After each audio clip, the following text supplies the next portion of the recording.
everyone. Thank you. Welcome back to Build. I'm your host, Brittany Jones-Cooper, and today I'm sitting down with the cast from Aquaman. The action-packed film tells us origin story of half-human, half-Atlantean Arthur Curry, who follows his journey to becoming the king of Atlantis. Today I'll be joined by Jason Momoa, Amber Heard, Patrick Wilson, and director James Wan. But first, here's a trailer from Aquaman. Legend has it that one day, a new king will come who will use the power of the trident to put Atlantis back together again. It's the exact spot that Volko gave me my first swimming lesson. I already know how to swim. Not even close. You have to forget all the teaching of the surface world. Go deeper. To uncover your Atlantean instincts. He spent his entire life training. Training to be the best.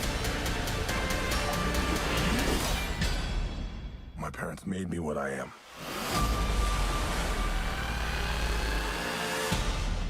I am the protector of the deep. In this trident resides the power of Atlantis. In the wrong hands, it would bring destruction. But in the hands of the true heir, it would unite above and below. The time has come for Atlantis to rise again. You must stop him. And how do you propose we do that? By retrieving this. I already got one of those. Not like this one, you don't. The war is coming to the surface, whether you like it or not.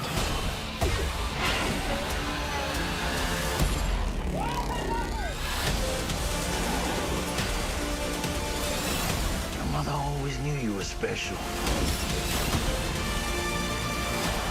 She believed you'd be the one to unite our two worlds. Atlantis has always had a king. Now I need something more.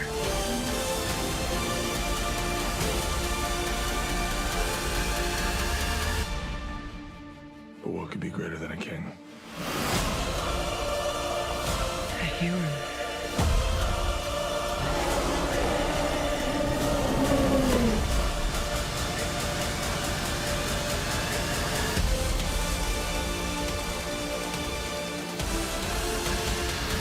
Everyone help me welcome James Wan, Jason Momoa, Amber Heard, and Patrick Wilson. Woo! Can you feel that love, that Aquaman love?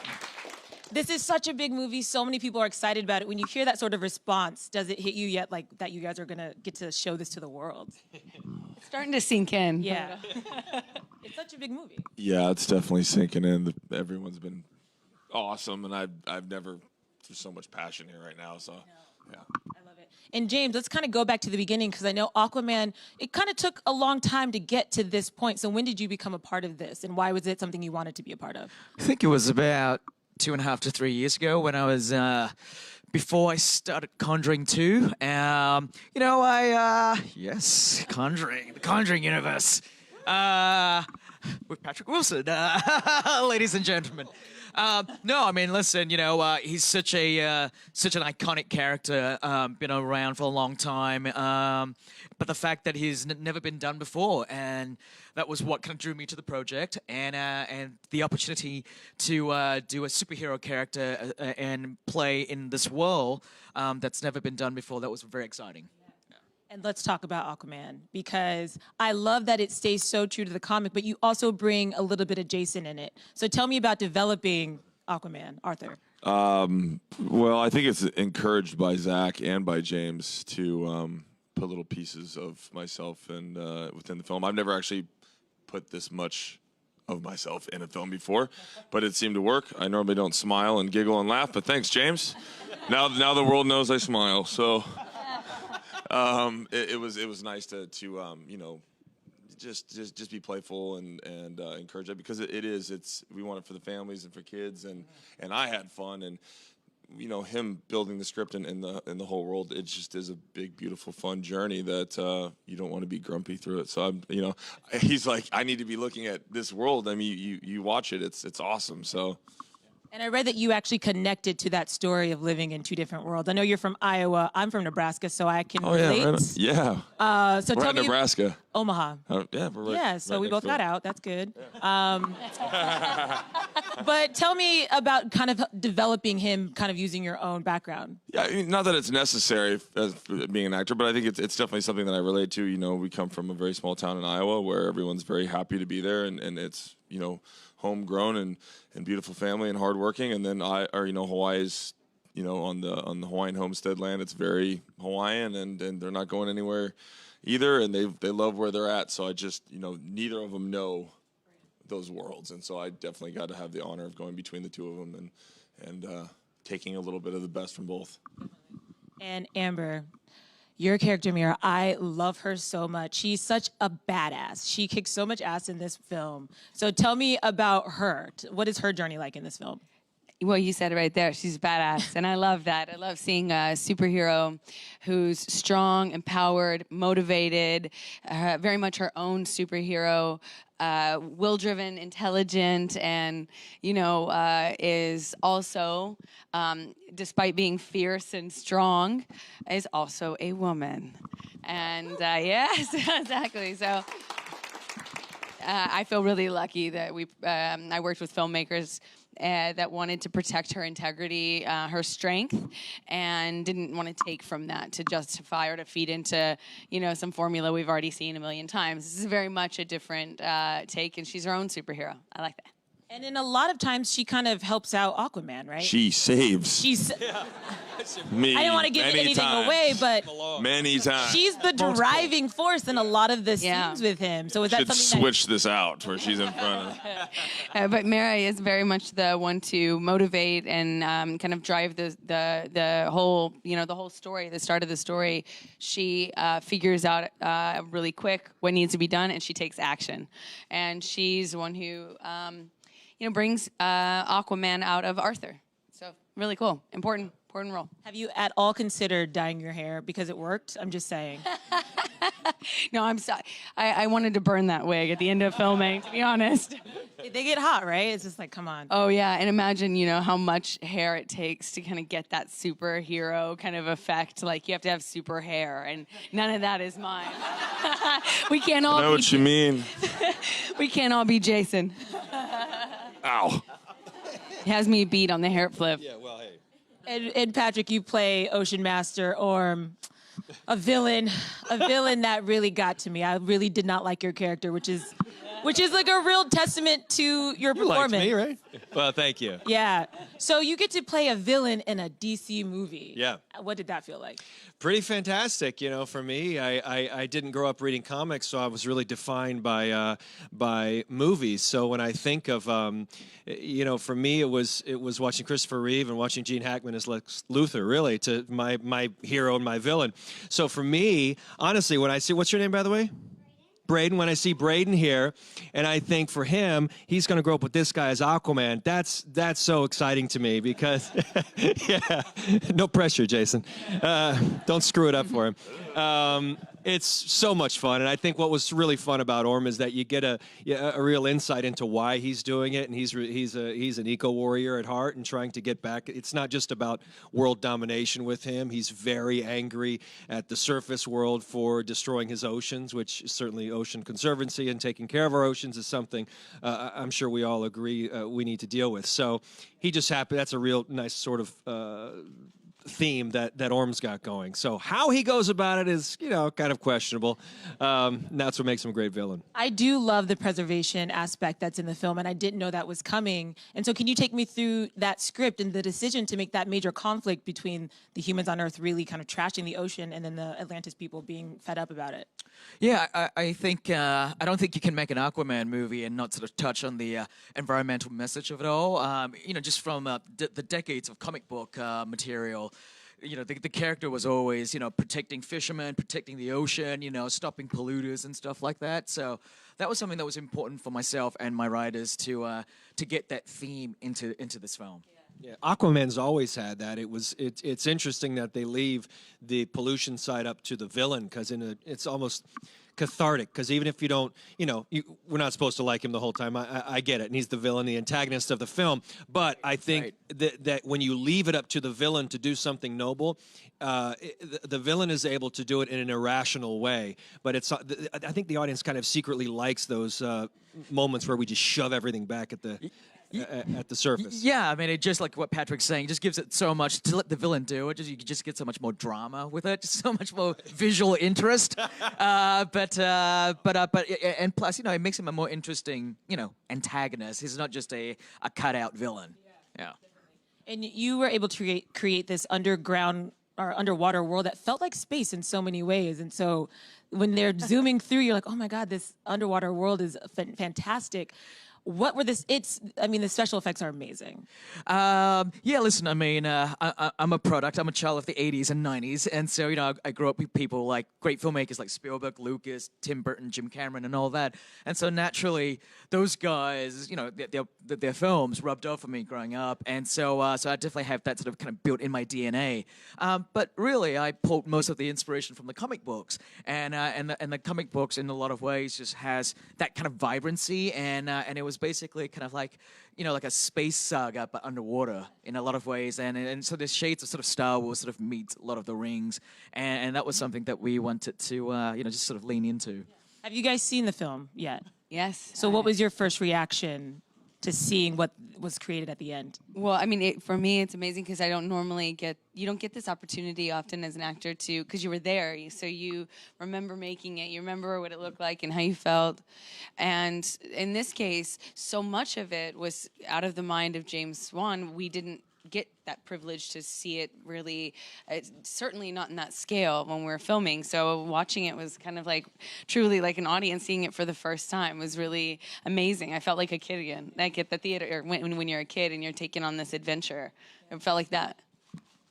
Yeah, no, I don't think we've ever, any of us have been a part of a film where so much of it was left up to post-production. So much of my movie is underwater, and so we're shooting it in a blue screen. And so, for me, I was doing some strange little avant-garde theater on wires. And then I went, oh, that's what we did. It was pretty challenging for me because he looked ridiculous all the time. And I had to, keep a straight face. But, but not scary at all. Looked goofy. So. You haven't seen the movie yet, right? I haven't, no. Can you tell us why? Because I'm waiting for my babies. That's so cute. Yeah, I'm going to wait. But it's going to be amazing. We don't get to see... My kids have never been to an IMAX theater. They've never seen anything this big. And I can't even imagine what it's going to be like for them or what it's going to be like for me. So just to be sitting next to them, it's going to be... And I imagine a lot of the stuff that you've made in the past, kind of hard for them to watch, right? Yeah. I'm imagining they're not watching Game of Thrones, probably. Ever. But your kids got to come on set and kind of see the action in. Yeah, progress, they were right? definitely raising havoc on set. The little Momoas. Go play. We're number one. We're finally number one. Destroy. Number one of the no cold one can sheet. say anything. Go. Let's talk about on set because you guys are floating through much of the movie, but you obviously weren't actually underwater. So take me through the rigs you had to put on every day and what that felt like. Yeah, I'm not sure. Floating sounds so gentle and sweet and so elegant. That was the end result was to make it look like we were floating. But we had about 4 or 5 different types of harnesses, and whether you're on wires or this thing we called a tuning fork, and then there was the mambo, and there was all sorts of different devices that would sort of fly us around the room to make it look like we were swimming. So it took certainly a team of people, a team of stunt guys, and a lot of core work for us. Yeah, to pull it off. It's like holding a plank, but then having to then look like you're underwater with your body movements, and then also have a conversation and or fight invisible monsters or guards, and then do it while looking like this is normal. This is just all normal. Better than everyone. Was it physically taxing? Like at the end of the day, were you exhausted? Because it seems like it would be. Oh yeah. Yeah, it took its toll for sure. It's no one's ever. You're fighting gravity all day long. there's parts of my body I didn't have. I like have a gigantic butt all the way up my back, just like muscles I never had before. What kind of physical prep did you guys have to do for this? Because the fight scenes are also very intense, highly choreographed. So what kind of work goes into that? Yeah, I mean, we all trained for a long time. I think even Jason, who's done so much stunt work before, it pushed all of us to the limits, I think, of any movie we'd ever done. Certainly for me, I took about 4 months prior to it, and I wanted to gain weight and get as big as I could to be a formidable opponent and so it didn't look ridiculous, us trying to fight each other. So camera can only do so much. So so I did. I wanted to fill the suit, and we all then learned different training methods and learning how to fight with tridents and things like that, and then Normal hanging stuff. wires while you're doing it. So, yeah. Yeah, I'm a little bummed nobody brought a trident today. They won't let He breaks Jason them. have his trident back. He keeps breaking them. See him, I break him. Amber, how about for you? What did that training process?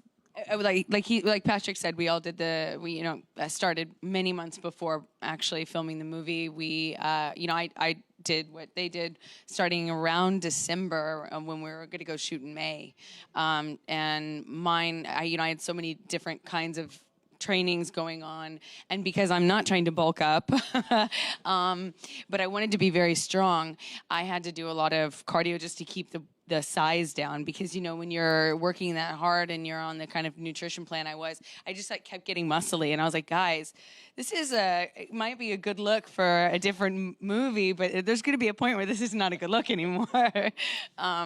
But I did some martial arts training. I studied under this master who trained me in wushu, which is a certain kind of very fluid, it has a lot of fluid movement and stuff like that, so it looked like I could fight at all, and more or less in water, under the sea. And my character is a warrior, so I needed to be able to pull that off.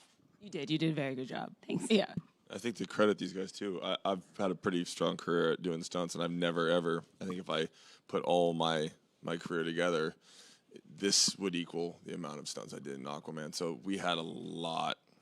There's a lot of action, and like I said, we're breaking through, and some new with the wire work's never been done before. Being able to shoot underwater like this and make it look like that is probably couldn't do it 5 years ago. So, there's a lot of new stuff coming out. Do you use the same stunt team for your different projects? I love using 8711. They've been my stunt team since Conan and like Game of Thrones, and they trained me for lots and lots of things. So that's who we use in this, and I could spend the rest of my life being with those guys. Yeah. Let's talk too about the rest of the cast. Like, it starts off with Nicole Kidman, and you're like, whoa, I didn't actually realize she was in the film, and then Willem Dafoe. So what is it getting to play with all these different actors and these different scenes? Because you have a couple really good scenes with both of them, actually. I think that's one of the greatest scenes I've ever done was with Amber on the beach. With Amber. You were amazing too. Yes, you were laying there with Amber and Nicole. But to run up the beach to try to save her and be like in kill mode, and then see my mother for the first time was an extremely hard scene to do. And whoops. Starburst just dropped out of his pocket. He stole a whole box. Just if you guys can't tell, it's contraband. How'd that get there? Braden, stop throwing things at me. Come on, he skipped school. But yeah, she's unbelievable. Every take we would do, it was right. Even off camera and on camera was always new. I mean, you could put all the takes she did up, and they were completely new and vibrant and different and intelligent. And it's just that's why she's an Oscar winner, and probably will be another one this year. I mean, yeah. To add to that, Nicole is amazing. The movie obviously has a lot of romance in it. There's a love story to it. It's obviously a love story between Arthur and Mera, but it was important for me to get the love story of mom and dad right as well, because the relationship between mom and dad is the reason why Arthur is around, and I love the idea of a surface dweller falling in love with an Atlantean, and they're both fish out of water, and then they come together, and love is blind, and I think that's really cool, and yeah, Nicole just brings such a she's the emotional heartbeat for the film. And it was a movie that was very serious, very heartfelt. I want to know, what was the set like? Because you guys are wearing a lot of spandex and you're doing all this action. Like, I'm sure, were there any funny mishaps or any fun stories you'd like to share with us? I don't know. It's funny. Usually when we were on set, because it was all certainly the stunts. Like, you're not joking around when you're doing stunts. I mean, if anything, for me, when I think back at that time, for me, all the fun and the camaraderie happened mostly in the gym, because we had this amazing gym built with a rock wall. Watch him go up a rock wall is insane. You know, we had instruments and, you know, drum sets, guitars. He's learning bass. We're all working out on various machines, because that was where he could just sort of let go, even though we're all working really hard in there. So, yeah, I'm not sure a ton of mishaps. And we're also right next to a roller coaster, so that was fun. The day when they opened a new roller coaster while we were there. That was cool, right? That is awesome. Yeah. We timed it. In 2 minutes, I could be on the Batman ride from my trailer. Literally, our sound stage is where we shot the film is like right next to a roller coaster theme park. So that was pretty cool. He mentioned the rock climbing, and I did see a scene in the film where you got to kind of use that. Was that fun for you to kind of bring in like your passion into the film? Yeah, absolutely. I've never had the opportunity to do that yet. Yeah, there's a spot where I'm falling off the building in Sicily, and I grab the edge and throw a little rock climbing flair in there. I thought it was good. Well, I know the audience just cannot wait to ask you guys questions, so let's go to them. Who do we have first? Braden.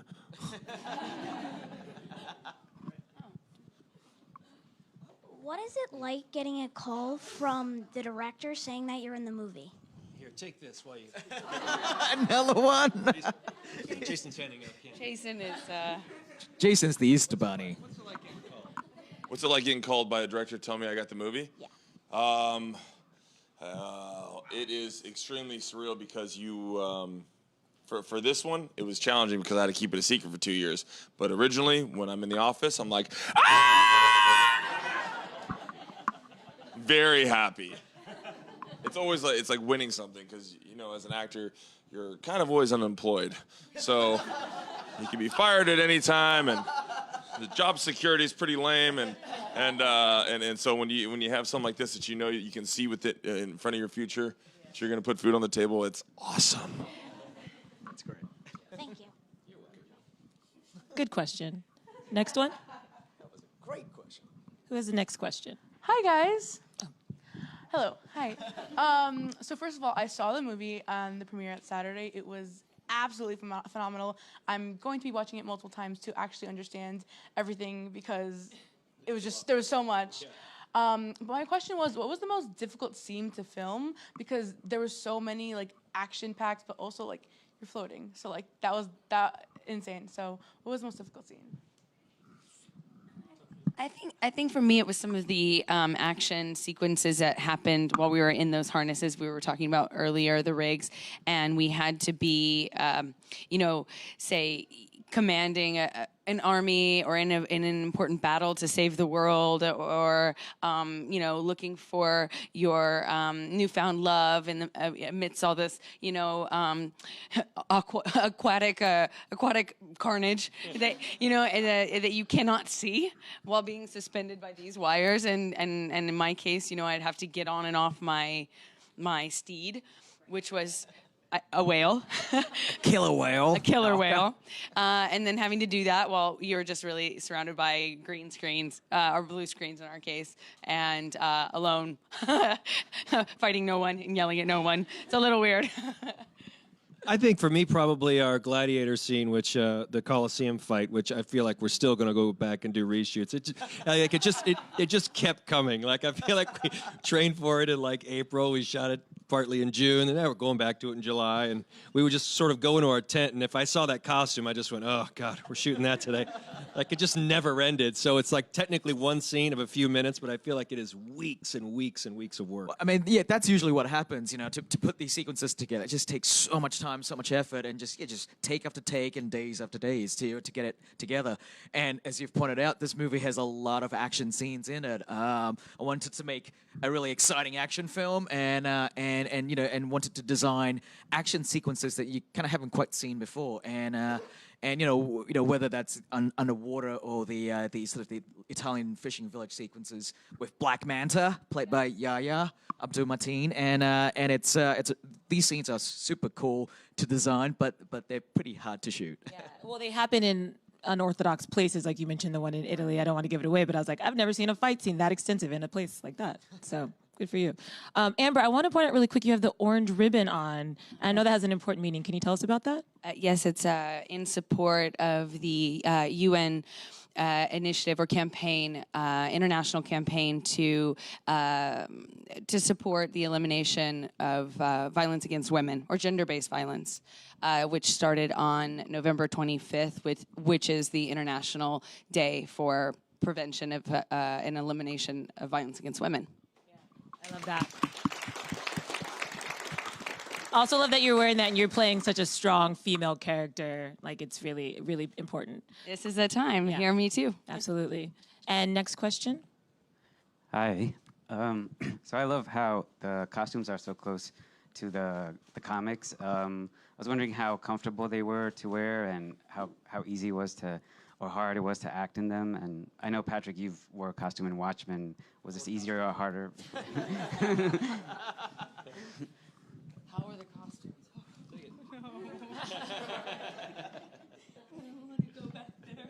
I mean, they have come a long way, and I think even if Michael Keaton were here talking about Batman, he would laugh as well. So they do make advances, and certainly the actual costume was, you're able to move in it pretty well. I will say that. The tough thing for me was, you got a harness under it because when you're dangling around, or on wires, that is, or the armor that's put on. That's when your movability becomes kind of tough. Jason, what was it like for you to put on the Aquaman uniform for the first time? It was pretty cool because it was, I knew we weren't going to do it for Justice League. He wasn't there yet, and it was going to happen in Aquaman, and it was very, very important to James. And we went through some different looks, and the final moment when it all happened, I didn't have a mirror. James was in my dressing room. I'm joking. I'm always in his dressing room, just like, dressing him up, yeah. making sure he looks good. The best part is that we both get really happy and we're very animated. And he was really quiet, but it kind of his face was like a kid, and he smiled through his eyes, and I knew it was it. And then I FaceTimed my children, and I took a picture, and my daughter's eyes were just like, they were so stoked. So that's when you hit a home run. Because they were really, really happy. What are the rules with that? Can he keep it and pass it on to his kids, or? No. I was asking for you. I don't know. No, they will. And last question before we go. My sister wanted me to ask you about your workout routine, but you kind of answered that, so I get the teacher question. I'm super excited that you're tackling the environment in some way in this film, and you with your causes with women empowerment. What kinds of things would you like your character to tackle in the sequel? I'm really excited that he's finally the king of Atlantis, and I think there's a couple things with becoming king. May not be ready for it, but still, there's a lot of power there in his hands, and it can slide both ways. And also, I got my whole family back. My brother's still alive. I think there's some things I can still learn from him, and we can learn from each other. And my mom and my dad are back together, so that's cool. And there's a lot of, I might be able to